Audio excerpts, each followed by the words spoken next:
ethics, culture, and humility in an organization. Now, I will lay some background before we go into the discuss. Ethics. What's ethics? I try to take a definition of it. Ethics is that branch of philosophy that deals with what is right and wrong, good and bad, and how people ought to behave. In simple terms, ethics help us answer questions like: is it right to lie? Should we help someone in need? These are not my own words, I just threw them out as definition. Should we help someone in need? What makes an action fair or unfair? What responsibility do we have towards others? Example, if you find someone's wallet, ethics ask whether you should keep the money or return the wallet to its owner. So ethics is a study of moral principles that guide human behavior and decision. As there is generally work ethics, there's also what we call work ethics. That is that moral compass that guides how we work in the workspace. The moral compass that guide, the moral principle that guide how we work in the workplace. What of culture? In order not to make it too wide, because when you go on culture, you see a lot of definitions. So where culture I'm really going for is work culture, the culture in the workspace. Work culture. Work culture refers to the shared values, beliefs, attitude, behavior, and practices that shape how people work together in an organization or workplace. In simple terms, it is how things are done at work.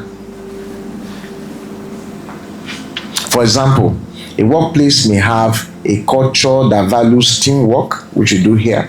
Employees support one another. Respect. Everyone is treated fairly and politely. Punctuality. Employees are expected to arrive and arrive on time and complete their task on time. Honesty. Employee communicates truthfully. Innovation. Workers are encouraged to develop new ideas. Now, a positive work culture can make employees feel motivated, respected, and comfortable, while a negative work culture can lead to stress, conflict, and poor performance. Culture is the way we do things around here. Culture is the way people do things around, the workspace, It is built in meetings, emails, and how leaders react under pressure. How your team leads react, how your managers react, the culture of work. In this place, if anybody wants to say, without me, the other person cannot succeed, I will prove that the other staff, the other team member will do better because we are a team. And I want to build a culture of team. Even when that team lead does not even understand the subtleness of what the person is throwing, I will push the person unconsciously to fulfill it. There's a negative work culture that we don't condone. Okay, so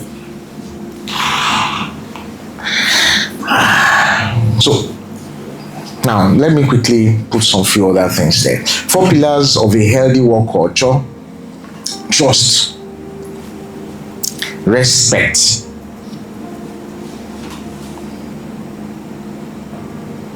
purpose, growth. Those are the 4 pillars of a healthy work culture. You must trust. You must trust. Trust. Even we sing a song, trust and obey. But you must trust. We trust one another. Trust. A healthy work culture.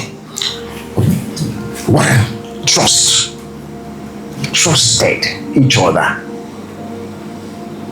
The three of them are in that office. They trusted. There must be trust. Number two, respect. You know, ideas can come from anybody. Can come from a junior. There's no I don't regard them as junior. Can come from anybody. Can come from, my compassion. Ideas can come, and then they are heard. They are shared. Nobody is bossing over. Leadership, not boss. So there is respect. Also, the subordinate respects the senior, which was what I found wrong with what happened last week. You see a whole chairman of a bank, an international man. He has accomplished the founder of the bank. I mean, they call it founder, but I don't really, because he bought, they took it all over. And then a staff just coming from his graduate program is saying, Tony. You call him somebody, you call him by his first name. Even though it is something that is allowed within the environment, but you have to understand, you have to read the sign in the room. That you should call your colleagues that does not mean you should call the chairman of the by his name. It is Mr. In actual fact, there's something as I was preparing this, I remember the Chinese people. They will call you boss. My boss. Now we grease your elbow, you will now do what you don't want. I mean, what that thing that you didn't want to do before, you will do it. My boss. Some of you need to have grace in your mouth. Because it's grace that pulls that thing you want to ask for. That makes somebody gives hearing to you. My boss, Your Majesty. I'm not saying people should come bearing titles for people. That spirit of humility, which is, because ethics, culture, and humility is what we're talking about. But I'm just trying to lay some foundations. There must be respect. Then purpose. Everyone knows why their job matters. Why the things we do matters to our client. Purpose. When the purpose of a thing is not known, abuse is inevitable. You know why you are here. The other cardinal thing is, purpose. You must know why the job matters, and that mentality that my job is important to the growth of RGS.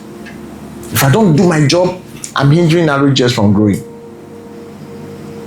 So there's urgency and all intentionality to make it work. When the purpose of a thing is not known, abuse is inevitable. And maybe a salt can no longer do what it's supposed to do. What do? You throw the salt away, let the person go, bring another person that knows his purpose. And then growth. Feedback is normal. Training, coaching happens in that work culture. And all of these things are here. Now, I want to also say this: ethics actually shape the culture, and culture also shapes ethics. They reinforce each other in a loop. Strong work ethics, people will trust the leadership. People will trust one another. Better culture, people will perform better. And we have a stronger results. A weak ethics, people will be cutting corners. There's toxic environment. So it's very important for us to build both in RGS. So we are going to be discussing how do we build this. But before we go into that, I want to also define a little of what respect is all about. Respect. Humility is The quality of being modest and not thinking you are better or more important than other people. Because what brings a lot of conflict in the work environment, sometimes somebody believes that they are better than the other person. Like I told you, how to make somebody go on suspension because if I deliver, I do this, if I don't do this one, it was an air of pride, arrogance. A humble person will accept their mistakes, respect others, is willing to learn from others, does not boast about achievements, give credit to others when it is deserved.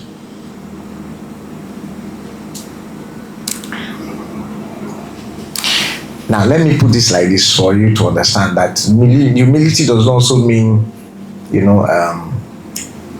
not, let me put like, in simple terms, humility means being confident without being arrogant. You're confident in what you are doing, but you're humble.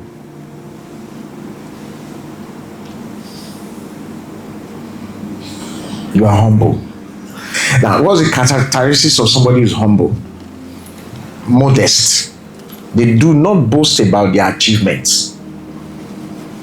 Now, arrogance, or when you're arrogant, you lose a lot. What comes to mind was Vashti. Vashti was married to a king, and then the king asked for her to come. And then they said, are you going to do this? Then she was arrogant. What happened? It was her arrogance that she lost the position what she was given.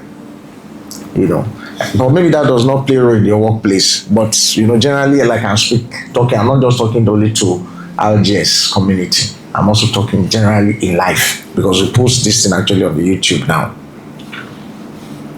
A lot of people lose what they have because they have estimated themselves more than they ought. They are arrogant. Tony, Gen Z, Gen Alpha. Humble yourself. The way you will see some young girls will talk to some mama, you will just be the way they will talk to some men. Humble yourself. Even the Bible says, humble yourself therefore in sight of the Lord, then the Lord will lift you up. Vashti lost her position because she was arrogant.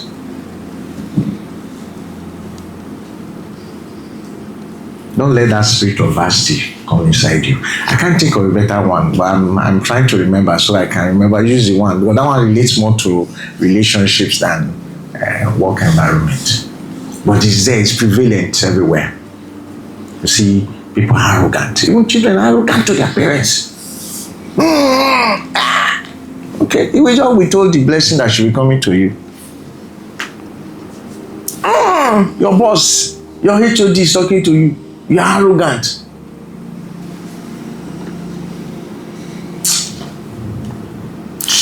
So, characteristics of a humble person: modesty. Everybody say modesty. Modesty. They do not boast about their achievements. You can achieve, but you don't boast. Number 2, respect for others. They treat everyone with dignity, regardless of status. Number 3, willingness to learn. They are teachable. Are you willing to learn? If I ask how many of you come here when I'm talking, do you write, jot, you take note? Are you willing to learn? Or before I say 1, you have said 3. Before your HOD says something, are you willing to learn? They accept advice and learn from others. What do you do when you don't expect something but the unexpected happen? You put your hands on your head and begin to weep. You get up. You go. You do something about it. You make a change. That's how life is. That's not when you begin to bite your finger. Willingness to learn. They accept advice and learn from others. Then ability to admit mistakes. They acknowledge when they are wrong. I told you now that somebody propagated something to me. I accepted it. Number 5, good listening. A humble person must they listen to others instead of always trying to be heard. Sometimes some of you listen to respond. Good listening. They listen to others. They listen to instead of always trying to be heard. Instead of always trying to be heard, they listen to other people. It doesn't mean you must take all the things, because sometimes some of you listen to junk and rubbish. There's a balance, please. They listen. Gratitude.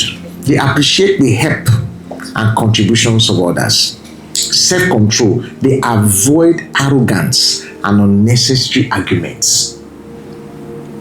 They avoid arrogance and unnecessary arguments. 8, kindness. They are considerate and helpful to others. A humble person. Number 9, open-mindedness. They are willing to consider other people's opinion. Positive, good ones, not bad advice. Before you say MD said, then you that used to work well, you start doing stupid things. Number 10, giving credit to others. They recognize others for their contributions and achievements. Characteristics of a humble person, because we need to have it in our RGS and in our workspace and in your relationship and in your home, in your life. You need to have it, because when God sees it, He lifts you up. He said, humble yourself therefore, so that the Lord Himself will lift you up. God Himself say, I hate the proud. When you are proud, God by Himself will bring you down. I'm telling you, there's no other person that God fights more than the proud. Is there. If you have a proud spirit, if you are proud, there are some people who have said, oh, without them, ROGS, God will, He will use one thing or the other to push you out of the way. You see things happening to let you know that it is Him. It is Him. It's not even me. It is Him. 1, modesty. Characteristics of a humble person. Number 1, modesty. Number 2, respect for others. Number 3, willingness to learn, that they are teachable. Number 4, ability to admit mistakes. Ability to admit mistakes. Number 5, good listening. Number 6, gratitude.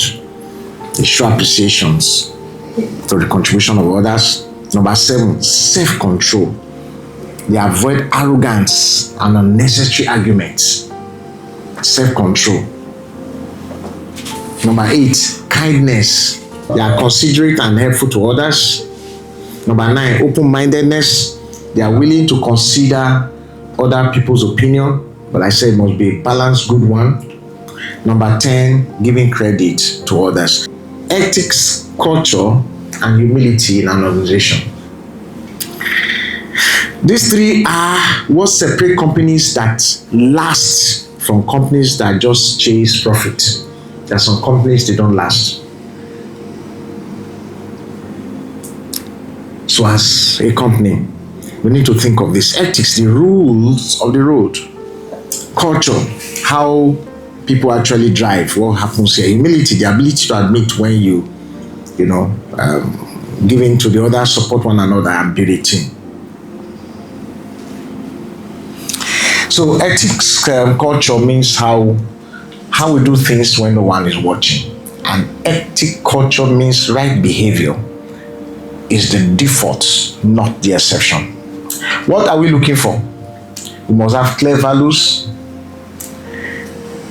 good behavior, not just posters. Some people write all things everywhere. Integrity, speak well of other people. Some of you talk bad about people. You are gossips. That's not the right, it's not ethical. It's not so our right work culture. In actual fact, if you find that you're always one of those who always gossip, we'll take you out soon. Go home. Go to motor parks where they operate. Go to the market place where they sell tomato and pepper. That's where they can gossip about the politicians. So I can give you enough domain to talk about. When people say that is not my job, things happen in an organization. Say no, it's not my job. It's also as persons that is responsible for it.